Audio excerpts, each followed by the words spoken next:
So how do we begin to create wealth? Let me give you some ideas. Number one, write this down, knowledge. What knowledge that you have in this economy, part of what we need, that people are willing to pay you for that. Next is talent. What talent? Dion's talent is playing football. I didn't have that as a talent. My talent is talking. To me, my definition of success is doing what you love to do and find somebody to pay you to do it. So I find people to pay me to talk. I talk. I brought a game to this country called Beard Whist that I invented. And that's how I talk. I shoot pool. I signify. I make you tear up your cards, break your cue stick, because I talk a lot of trash. I'll throw you off. You've never been to Boston, I'll take you there. So I learned how to signify and talk trash, all right? And so I make a living talking trash to AT&T. I make more in 1 hour than 90% of the American public earn working for a whole year, doing what I love to do. That I've developed my talent. You want to master your talent. Find out what it is that you love to do. I love to talk. Scripture is another key that says to us what we need to do to begin to develop ourselves. Luke 12:34, where your treasure is, there will your heart be also. So what do you love to do? And then explore ways in which you can earn a living doing that. Cooking, writing, painting, working with numbers, working with people. The other thing is, not only must you have knowledge, talent, some skill, but the other thing that's important, faith to act on whatever your dream is. See, if you don't believe in yourself, how many people you know that have a lot of talent, a lot of abilities, but they don't believe in themselves? Raise your hands. See, that faith is very important. So the faith to act on those dreams, those desires. Here's scripture that I like very much. Proverbs 16th chapter, 3rd verse. Commit thy works unto the Lord, and thy thoughts shall be established. Commit means to carry into action deliberately. Commit means to make it happen no matter what. Commitment. There's a difference between next time you have bacon and eggs. The chicken was involved. The pig was committed. He had to give it all up. That's going to take a minute to sink in. No, all right? See, when you make a commitment, I'm going to become wealthy. When you make it important, when you decide I'm going to do it no matter what, life changes for you. See, most people don't keep their commitments to their commitments. That's why they lead lives of poverty, lives of misery, lives of unhappiness. Socrates said the uncommitted life isn't worth living. So part of what you must do, whatever commitment, whatever covenant you make with God while you're here, to go back to be a better father, to go back to make a difference in the community, to go back to change your life, to decide not to ever to use drugs or alcohol again, to decide that you're going to begin to recreate yourself, that you're going to be reborn to a new state of consciousness. Whatever commitment that you make, keep your commitment to your commitment. No matter what. If it's hard, then do it hard. But keep your commitment to your commitment. Your self-confidence is closely connected to your self-esteem and to how much you like yourself. Dr. Nathaniel Branden calls self-esteem your reputation with yourself. It is how you feel about yourself and your abilities in relation to any situation that determines how much you like yourself and consider yourself to be a valuable and worthwhile person. The more you like yourself, the better you do. The flip side of self-esteem is what psychologists call self-efficacy. Self-efficacy is a measure of how effective and competent you feel you are to perform a particular task or to achieve your goals. This is called performance-based self-esteem. What this means is that if your self-confidence and your belief in yourself are determined by your self-esteem or how much you like yourself, then your self-esteem is determined by how capable you feel you are in any given set of circumstances. For example, if a problem comes up at work or at home, and you are so familiar with it that you can solve it quickly and correctly, your self-efficacy and your self-esteem goes up. You feel more capable and confident and more willing to take on other challenges and difficulties. You feel more positive and optimistic.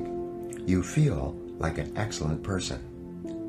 If, on the other hand, a problem or difficulty came up and you were unable to do anything to solve it, and you felt frustrated or ineffective, your self-esteem would suffer and your self-confidence would go down. You would feel negative about yourself and your abilities. You might even become angry or depressed. You would feel powerless rather than powerful. That's why they say, in playing poker, the winners laugh and tell jokes, while the losers say, shut up and deal. The law of cause and effect applies to everything you are today and to everything that you become. If the effect that you desire is high and unshakable levels of self-confidence, then it is necessary that you engage in the same behaviors practiced by others who enjoy high and unshakable levels of self-confidence, and you will soon experience high levels of self-confidence yourself.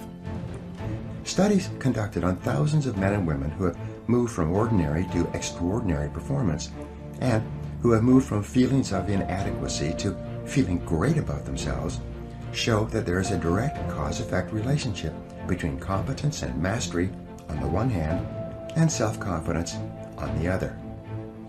Mihaly Csikszentmihalyi of the University of Chicago wrote an excellent book, Flow, The Psychology of Optimal Performance, in 2008 on peak performance.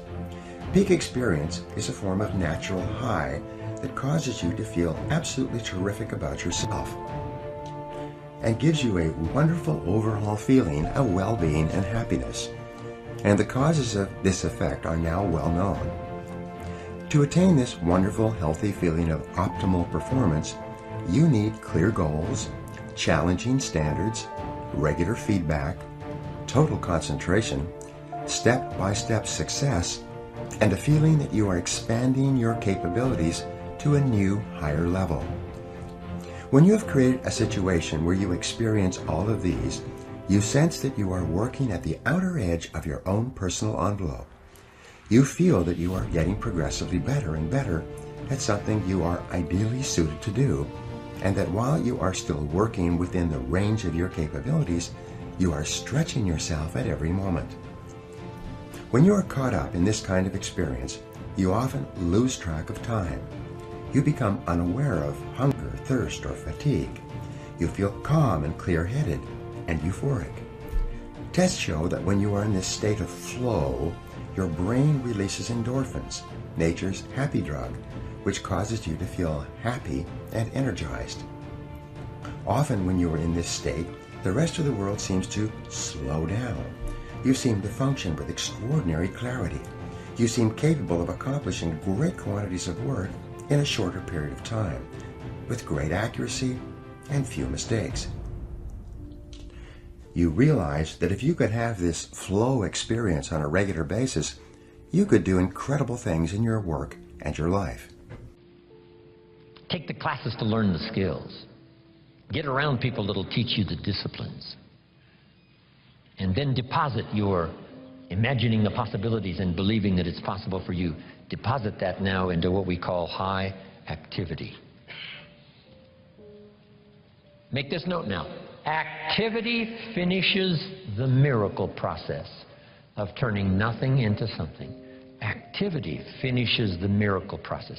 I'm positive that's why the formula was given of 6 days of working miracles and 1 day of rest, to ponder how it's going. How is my miracle working process working? Have I missed some? Devote 6 days to the working of miracles, the 7th day to rest and reflect and go back over, and a bit of study. Yes, spiritual, yes, church, yes, synagogue, yes, family, yes, social, yes, friends. But see if you can't now come up with a plan to increase your activity or refine your activity, sharpen it so that it produces major results.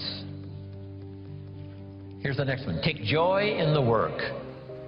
I couldn't wait to get here today to share my story one more time. I'm already pondering the testimonials that may come out of a class like this next year, a year from now, 5 years from now, if I happen to meet some of you and you say, on that summer weekend in Anaheim, I finally got it. The lights went on for me. Something you said and something someone else said finally made sense. And I hooked it together, and here's what's happened. That's going to be extraordinary.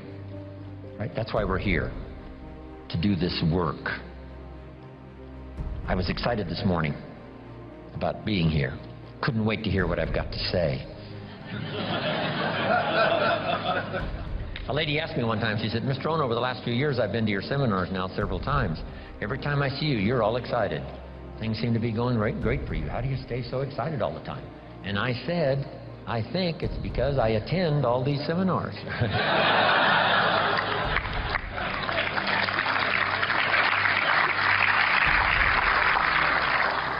Because make this note now, because it's very valuable. If you struggle to make something clear for someone else, it helps to make it more clear for you. If one person listens and one person speaks, there is the opportunity for transformation for both. The listener to be enlightened, to see something he never saw before, but the speaker to be better educated on how to present it by struggling with the language. Words are clumsy sometimes when you try to express what's going on in your head, let alone your heart and spirit. But the more you struggle to make it clear, the clearer it gets for you. So that both the listener could be transformed by what he hears, and the speaker could be transformed by the exercise of speaking, trying to make it clear. We're going to talk later about communication. It's almost a godlike quality, communicating, inspiring other people with your language. Now here's the last part, and I'm finished, and we're going to take then about a 10, 12-minute break, maybe 11 minutes.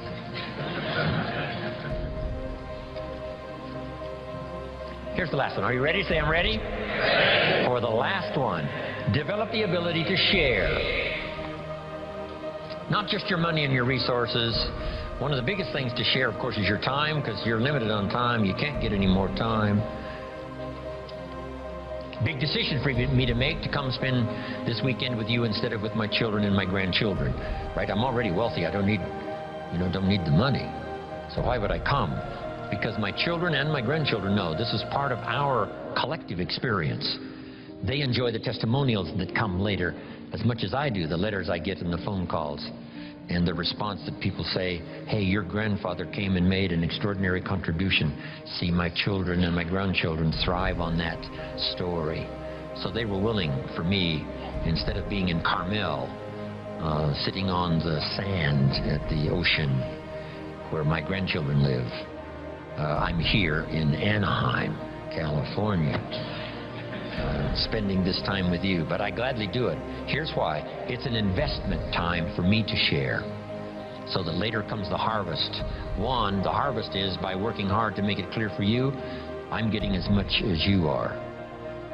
But then later, hearing the testimonials. So I'm asking you to do the same in every format possible.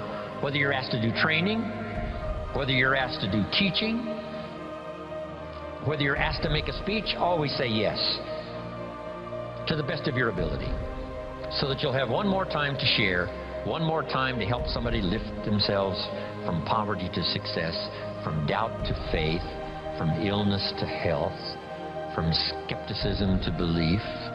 One more chance, person to person, or class to class, or a little Sunday morning class, or a little home meeting, or a personal conversation at Denny's coffee shop.